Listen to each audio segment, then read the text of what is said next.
10 prutas para makamit ang inaasam na timbang. Number 1, mansanas.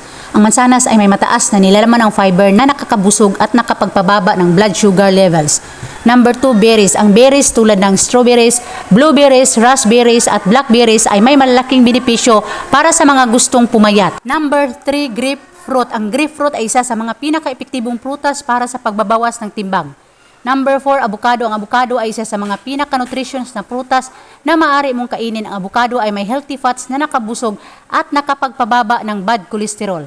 Number 5, papaya. Ang papaya ay isang tropical fruit na may maraming health benefits para sa mga gustong pumayat. Number 6, limon. Ang limon ay isang citrus fruit na kilala sa kanyang cleansing at detoxifying properties. Ang limon ay may vitamin C na nakapagpababa ng inflammation at oxidative stress.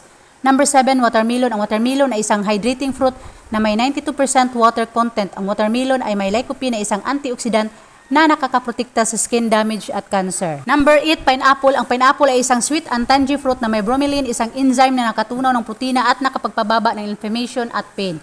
Number 9, banana. Ang banana ay isang filling fruit na may potassium, magnesium, vitamin B6 at fiber.